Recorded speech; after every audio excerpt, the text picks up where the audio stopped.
नमस्कार मित्रांनो, लाडकी बहीण योजनेअंतर्गत जसं की 8 जुलैपर्यंत हे सर्व महिलांना इथं जूनचा हप्ता हे जमा झालेला आहे. परंतु काही महिलांना जर का पैसे जमा झाले नसेल तर त्यांनी काय करायचं, तर मी भरपूरशा व्हिडिओच्या माध्यमातून तुम्हाला सांगितलेलं आहे की तुमची डीबीटी हे तुम्हाला चेक करावं लागणार आहे. कारण की जसं की इथं आताही अर्ज प्रक्रिया जी असणार आहे लाडकी बहीण योजनेची ते चेक करणे सुरूच आहे. तर तुम्हाला काय करायचं आहे, आतापर्यंत तुम्हाला लाडकी बहीण योजनेचा जूनचा हप्ता जर का आला नसेल तर तुम्हाला तुमचे डीबीटी हे इनेबल आहे का हे चेक करायचं आहे. जर का इनेबल नसेल तर तुमचं जसं की बँक अकाउंट हे ऍक्टिव्ह आहे का हे देखील तुम्हाला चेक करायचं आहे. तर स्क्रीनवरती मी तुम्हाला दोन्ही हे दाखवलेलं आहे की डीबीटी कशी चेक करायची आणि ऍक्टिव्ह हे बँक अकाउंट ऍक्टिव्ह आहे का हे कसं चेक करायचं. तर तुम्ही आधारच्या वेबसाईटवर आणि डीबीटीच्या वेबसाईटवर ह्या दोन्ही वेबसाईटवर जसं की मी तुम्हाला व्हिडिओ डिस्क्रिप्शन मध्ये दिलेला आहे तर त्या व्हिडिओवर क्लिक करून तुम्ही बघू शकता.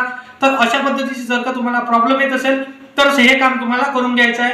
तर अशा पद्धतीची महत्त्वाची माहिती होती. तर व्हिडिओ आवडला असेल तर व्हिडिओला लाईक नक्की करा आणि तुमच्या मित्रमैत्रिणींना हा व्हिडिओ नक्की शेअर करा. आणि असेच कामाचे व्हिडिओ जर का तुम्हाला डेली पाहायचे असेल तर या चॅनलला सबस्क्राईब करून साईडला दिलेल्या बेल नोटिफिकेशनला नक्की प्रेस करून ठेवा, जेणेकरून अशीच महत्त्वपूर्ण व्हिडिओची नोटिफिकेशन डेली तुम्हाला भेटत राहणार. तर मित्रांनो, चला येऊया नेक्स्ट व्हिडिओमध्ये.